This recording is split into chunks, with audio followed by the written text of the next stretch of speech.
Hello and welcome to the Daily News Simplified, an answer to what, why, and how of newspaper reading. Today we are going to discuss various important issues appearing in Delhi edition of the Hindu newspaper dated 2nd July 2019. The news to be covered are given on your screen and corresponding timestamps can be found in description as well as comment section below. Now, let us begin our today's discussion. So here we have an article appearing on page number 5 titled Locust Outbreak in Rajasthan's Bardmer. This news item talks about locust, which is a pest, and it ends up destroying crops in the area, which leads to farm distress. This topic is important for your exam from General Studies Paper 3 Mains perspective under food security, as it is because of this pest invasion there is a direct threat to food security. At the same time, we have got interventions by the government, which include schemes like Pradhan Mantri Fasal Bima Yojana. Well, this would come under issues related to direct and indirect farm subsidies. Hence, this topic becomes really important for our mains examination. Now, we would be discussing and analyzing various important dimensions associated with the news item as well as Pradhan Mantri Fasal Bima Yojana. This issue of locust attack is so severe that a dedicated locust warning organization, which is headquartered in Jodhpur, Rajasthan, has been established for that. It works under the Directorate of Plant Protection, Quarantine and Storage, which is under the supervision of Department of Agriculture, Cooperation and Farmers Welfare of Ministry of Agriculture and Farmers Welfare. This point is important from your preliminary exam perspective. Secondly, in order to combat this situation, insecticide called malathion has been sprayed all over the area where the locust outburst has been found. Now the biggest question is, in such a situation, what exactly does a farmer do? To what an extent this Pradhan Mantri Fasal Bima Yojana protect them? And we will also see various associated dimensions with this thing. Well, another thing worth noting here is this invasion started from Africa in the area of Sudan and Eritrea. It traveled all the way through Middle East and reached Pakistan, and it is from the Pakistan it is reaching this border area of Bardmer. This shows the intensity of this outburst, and this also shows that it is very important for the government and various authorities to take important measures in order to protect the interests of farmers so that they don't have to suffer in such a situation. So this scheme called Pradhan Mantri Fasal Bima Yojana is being implemented by the Ministry of Agriculture. It provides support to the farmers in case of events like natural calamities, pests and diseases. Hence, the topic which we are discussing here is about locust outburst, which is a pest outburst. At the same time, it also makes sure that there is a proper flow of credit to agriculture sector. Because in case a farmer is covered under such scheme, so institutional credit, that is a credit by bank, becomes very easy for such farmer to access. Another very important thing which you have to notice here is the premium for various crops is not uniform. For example, a premium of 2% is to be paid for all kharif crops like rice, and a premium of 1.5% is for all rabi crops like wheat. And in case of horticultural crops or any other commercial crop, a premium of about 5% is to be paid by the farmer. The best part here is the balance premium is paid by the government. Hence, the burden of the premium is not that high on the farmers. So now we are clear about one thing, that an attack by the pest is covered under Pradhan Mantri Fasal Bima Yojana. However, we would be seeing it in detail that what all is included and what is excluded under the scheme. Well, this has been taken from the basic guidelines of Pradhan Mantri Fasal Bima Yojana. Here we will see what all is covered and what all is excluded under the scheme. So now, firstly we'll have a look at the basic coverage. Initially, we start with the sowing, that is planting thing. So in case the sowing is obstructed and is not done because of the various conditions like seasonal or weather conditions, it has to be covered under the scheme. Secondly, in case from sowing to harvesting also there is an issue because of the drought, cyclone, lightning, fire due to the natural cause, landslide, pest, disease attack or any other such thing which has been mentioned here, it has to be included under the scheme and a proper claim has to be given to the farmer. Most importantly, even after the harvest, that is post-harvest losses arising out of conditions such as cyclone, unseasonal rains or hailstorm are also included. However, a period of 2 weeks have been prescribed for this thing. Other than that, localized calamities and even the attack by wild animals has been covered under the scheme. However, there are general exclusions also. Any losses which arise out of war, any nuclear risk, or malicious damage, that is, any intentional damage which is done in order to get this claim, is not included. Moreover, if there is any preventable risk, that is, it could have been averted and it was not averted, it is not included under the scheme. And in such a condition, farmer will not be eligible to get the claim. More importantly, the state governments are not allowed to add any new risks except for the one which has been mentioned. In case of the wild animal, the state may consider providing add-on coverage for the crop loss if the risk perceived is substantial and identifiable. So now based on our this discussion, let's try to solve a question which appeared in the year 2016 in preliminary examination. It reads, with reference to the Pradhan Mantri Fasal Bima Yojana, consider the following statements. The first statement is, under the scheme, farmer will pay a uniform premium of 2% for any crop, which is wrong, as the farmer has to pay a premium ranging from 1.5% for the Rabi crop up to 5% for horticultural crops. Hence, there is no condition for uniform premium. The next statement reads, it will cover post-harvest losses arising out of cyclones and unseasonable rains. Well, it is clearly mentioned in this point about unseasonable rains and cyclonic rains. Hence, it is statement 2 which is correct. Hence, the answer would be B, that is 2 only. We are talking about locust outburst in the Badmer area of Rajasthan. It is a pest which leads to enormous damage to the crops. Well, it was on 16th May this year that this news item appeared on page number 3 of the Hindu. It read, pest struck Mizoram farmers hit by lack of crop insurance. It indicates towards a weakness which is there in the Pradhan Mantri Fasal Bima Yojana. It shows that there was a pest invasion. It was basically this fly army worm which has led to enormous damage in Mizoram, and at the same time most of the farmers were not aware of the scheme. That is, there was this lack of awareness among the farmers and they had to pay the price. When this pest invasion took place, they had not subscribed to this Pradhan Mantri Fasal Bima Yojana and then they were not eligible to get any claims under this. Well, what the main reason is, it is initially the reluctance of insurance companies. They don't really want to collaborate with the government on this, and at the same time the poor marketing has also led to this lack of awareness. So now the biggest challenge under the scheme is proper awareness has to be there among farmers. Various surveys have told that only 30% of the farmers are aware of the scheme. At the same time, various loopholes relating to the assessment also exist. So now there was a question in the year 2016 in the mains examination which read, given the vulnerability of Indian agriculture to vagaries of nature, discuss the need for crop insurance and bring out the salient features of Pradhan Mantri Fasal Bima Yojana. So now it just talked about the need for the crop insurance and the features. So now it was in the year 2016 the scheme was launched.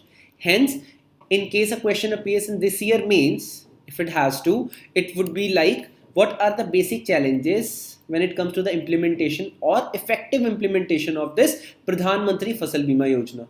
And then you can also quote this example which is from Mizoram.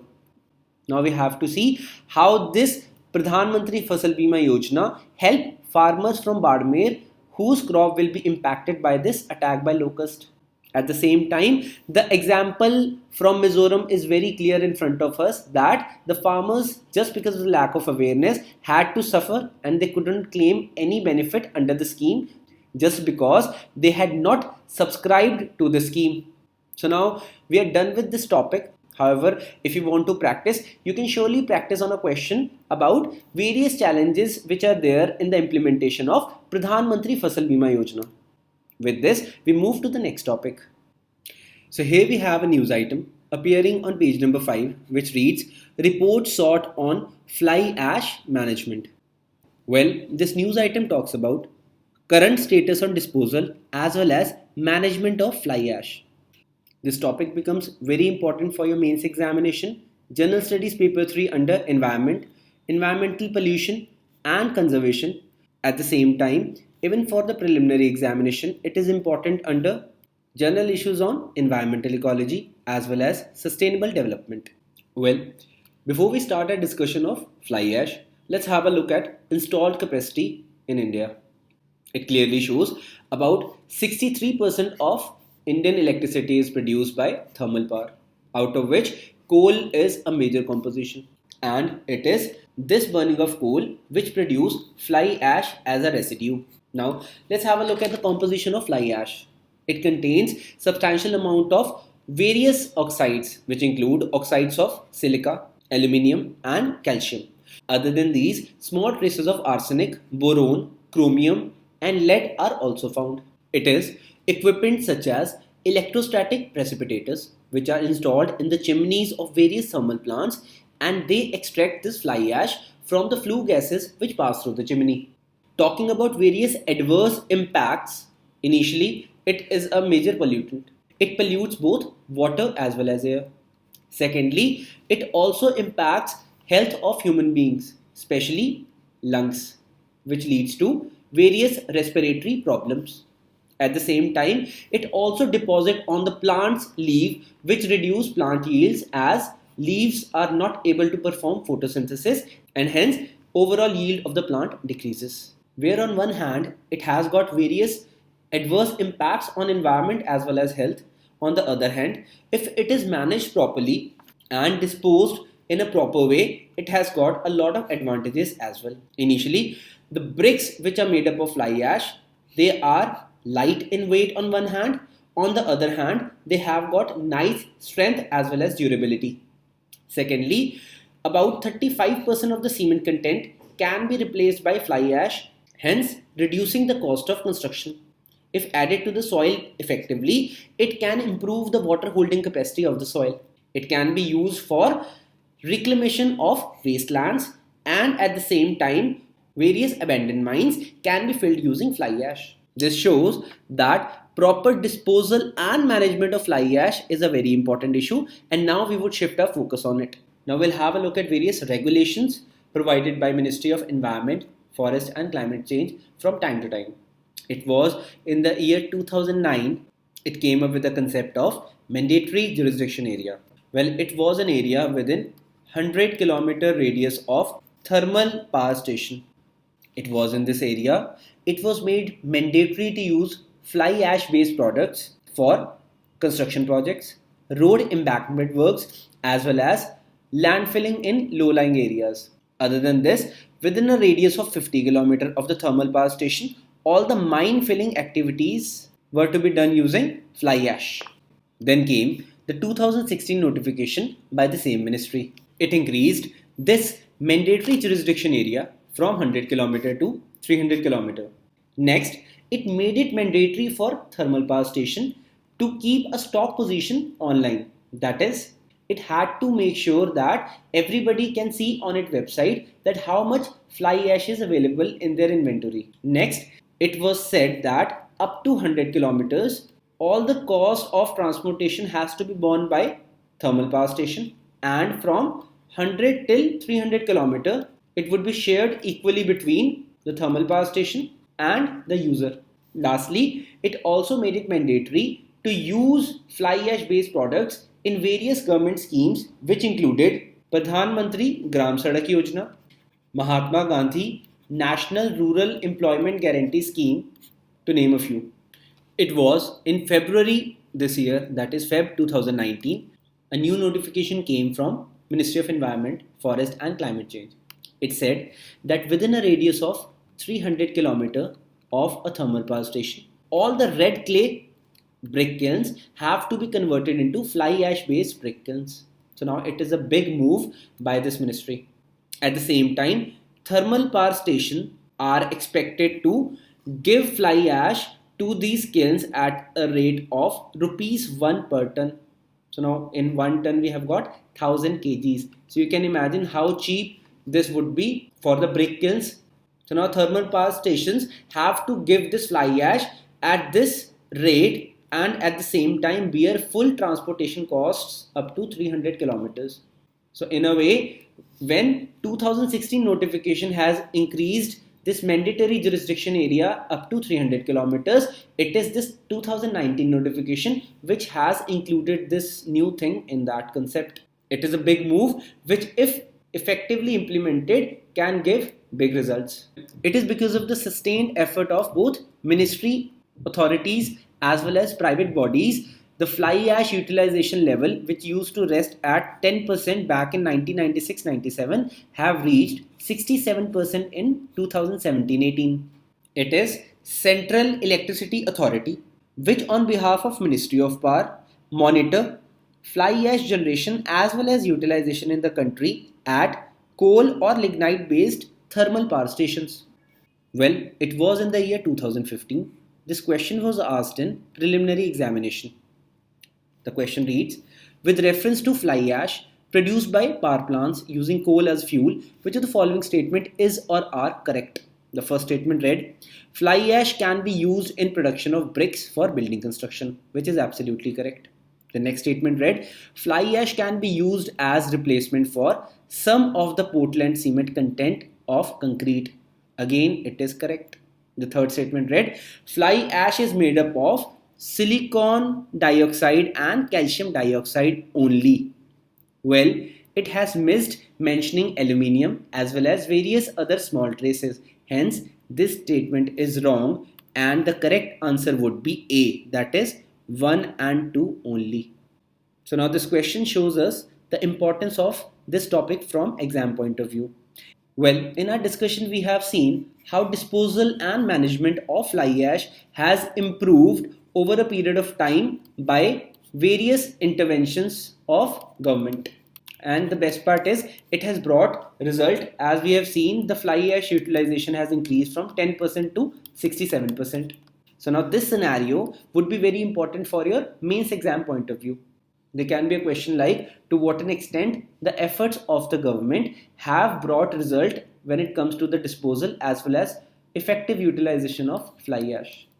In such a question, whenever you write, you can always mention this thing, that fly ash, which used to be a polluting waste at one point of time, has now been converted into a resource material.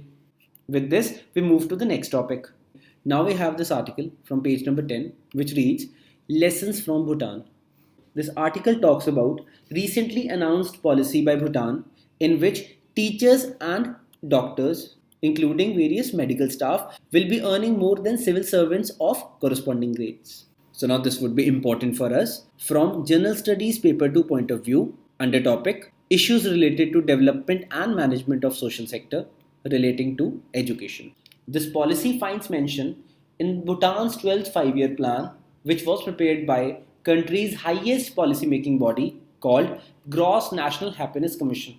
Well, this body consists of various secretaries from different ministries, Prime Minister of Bhutan, including other important officials.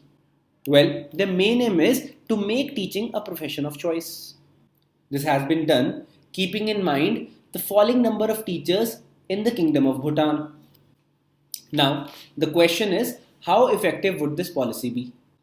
The program for international student assessment called PISA is a worldwide study by OECD, which says there is a direct relationship between student outcomes, which include various learning objectives and status of teachers. Moreover, it is only by increased wages or salary the status of the teacher can be enhanced. Hence, in this way, by increasing the salary or the wages, the status of the teacher can be uplifted, and in this way, the student outcomes can also be improved. Most importantly, Bhutan is already spending 7.5% of its GDP on education, and the fiscal implication of this new policy measure is still unclear. Presently, India spends about 3% of its GDP on education. Niti Aayog want this number to go up to 6% by year 2022. At the same time, salaries of teacher and staff constitute a big portion of expenditure both at center as well as state level. Now, the question is, how do we increase teacher salaries in India? The answer lies in rationalizing both recruitment of teachers as well as fund allocation. So, now when it comes to rationalizing recruitment of teachers, what they have to do is they have to come up with a proper process of recruitment. They have to standardize the process so as to attract talent. At the same time, there has to be a dedicated cadre for teachers. Well, when it comes to the rationalization of fund allocation, various schemes which are not relevant and the funds which have been allocated to these schemes can be diverted towards salaries of teachers. It may seem easier said than done, but at the same time, if implemented with right approach and a will, it would surely lead to good results. A study by the World Bank showed that there is a high level of teacher absenteeism in India. The main cause of the teacher absenteeism is teachers who lack motivation and they taking up a second job. Well, when they take up the second job, they are not able to dedicate their time as well as energy to their primary job, that is of teaching. And this leads to a loss of around $1.5 billion annually, which is a massive number. At the same time, this teacher absenteeism is as high as 24% in India. Again, the solution to this problem is increasing the salaries and remuneration of teachers, which would improve the status and, in a way, enhance student outcomes as pointed out by the report by OECD. Well, now one thing has to be kept in mind that such a project or a policy measure have to be implemented on pilot basis. That is, it has to be implemented in a small area and its outcomes have to be carefully watched because Bhutan has a population of roughly 8 to 8.5 lakh, which is not even 1% of population we have in India. So, any policy measure which Bhutan undertake is not that easy for India to replicate. However, at the same time, we have to realize that any investment on education is a very fruitful investment because it is this increased investment on education which gives country its good human resource which leads to educated, healthy, happy and responsible community. Hence, education has to be the top priority and such a policy measure is always a welcome step. With this, we move to the next topic. So here we have this news item which appears on page number 15 and reads core sector growth slow to 5.1%. Well, this is important from Indian economy point of view for both preliminary as well as mains exam. Now, the biggest question here is what all constitute the core sector and then we'll see other related dimensions. This index of 8 core industries is published by Office of Economic Advisor, which is under the supervision of Ministry of Commerce and Industry. Its base year is 2011-12 and various industries under this are coal, crude oil, natural gas, refinery products, fertilizers, steel, cement and electricity. The highest weightage is given to refinery products, that is 28%. The least is to fertilizer, that is 2.6%. We can see different weightages given to various industries. If refinery product is at number 1, it is followed by electricity, that is 19.8%. Then comes steel, that is almost 18%. Then comes coal, which is roughly 10%. Then comes crude oil, that is roughly 9%. Then comes natural gas, that is roughly 7%. Then comes cement, roughly 5%. And then, as we have already discussed, fertilizer have the least importance, that is 2.6%. On the other hand, there is Index of Industrial Production. It is published by National Statistical Office, that is NSO, which was earlier known as CSO. It is under the supervision of Ministry of Statistics and Program Implementation. It is the index of 8 core industries which constitutes about 40.27% of this IIP, that is Index of Industrial Production. Well, one more thing worth noting here is Index of Industrial Production also has the same base year as that of Index of 8 core industries, that is 2011-12. Secondly, When it comes to the weightage, manufacturing sector has got the highest weightage in this, 77.6%, which is followed by mining, and then the least weightage is given to the electricity. So now you are clear about this thing, that it is Ministry of Statistics which is coming up with this IIP, and it is the Ministry of Commerce which is coming up with this index of 8 core industries. Now we move on to the next topic. Here we have a news item appearing on page number 22 titled Finally Aircraft Carrier INS Viraat to be scrapped. Well, the news is regarding INS Viraat, which served as an aircraft carrier in Indian Navy for almost 30 years, starting from 1987 till it was decommissioned in 2017. Now let's have a look at various aircraft carriers which have already served for Indian Navy and which are going to serve in the near future.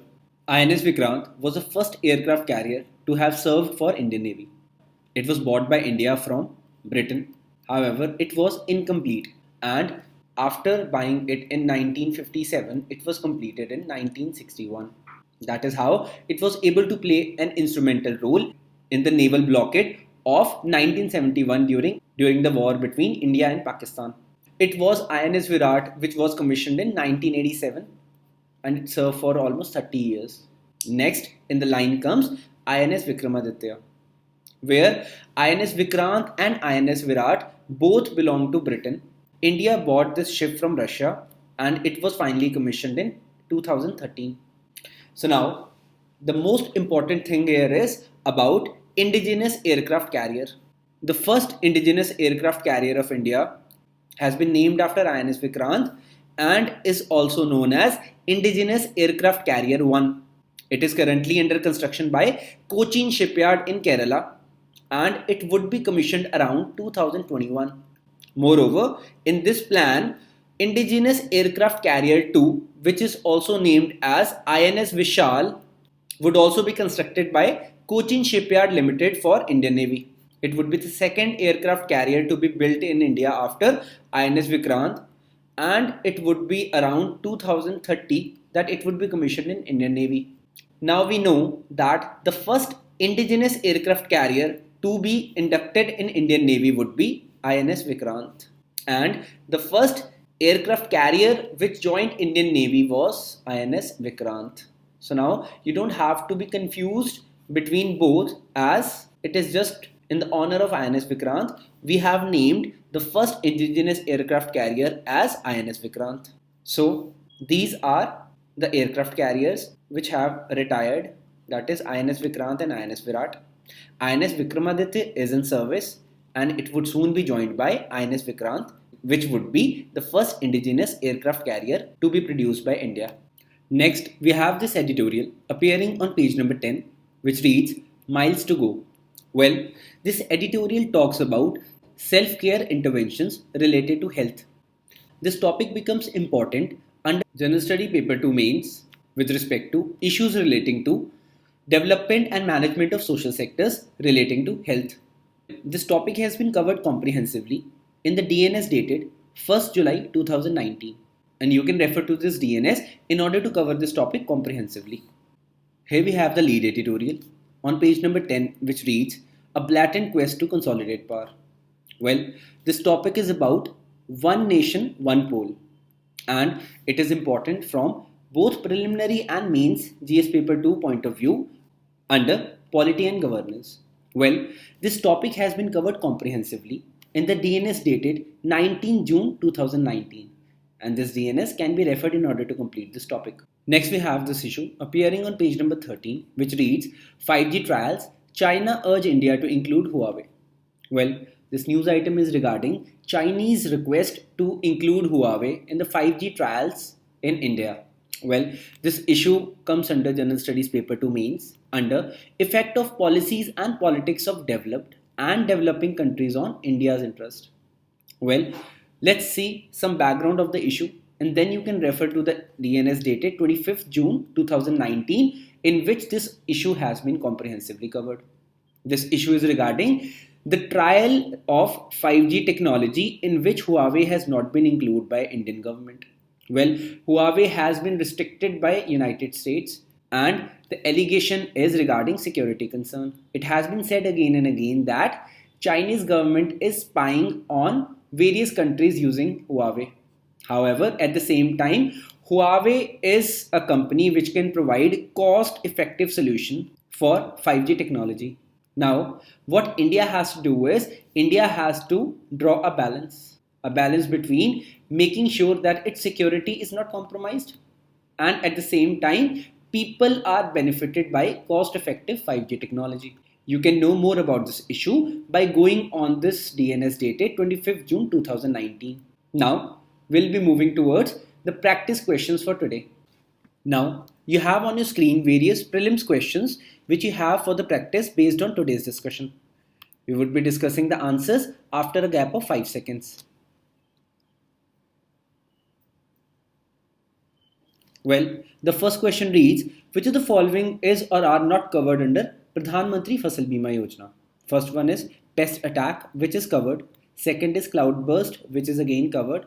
Third is losses due to the war, which is not covered as we have already discussed. Hence the answer would be C, that is 3 only. Next question we have, which of the following is found in fly ash? Now we have got oxides of silica, oxides of calcium, oxides of aluminium. Well, all the three are found in fly ash, hence the answer would be D, that is 1, 2 and 3. Next we have, with reference to the index of 8 core industries, consider the following statements. The first statement reads, it is released by the Office of Economic Advisor, which is absolutely correct. The next reads, electricity has highest weight in it, which is wrong as the highest weight is accorded to refinery products. Hence the answer would be 1, that is A. The last question is, with reference to the index of industrial production, consider the following statements. The first one is, it is released by Niti Aayog, which is wrong as it is released by NSO, which was earlier CSO. And it is under the Ministry of Statistics and Program Implementation. The next statement is, mining sector has the highest weightage in it, which is again an incorrect statement as the highest weightage is accorded to manufacturing sector. Hence the answer would be D, that is neither 1 nor 2. This brings us to the end of today's discussion. Let's move to the question of the day.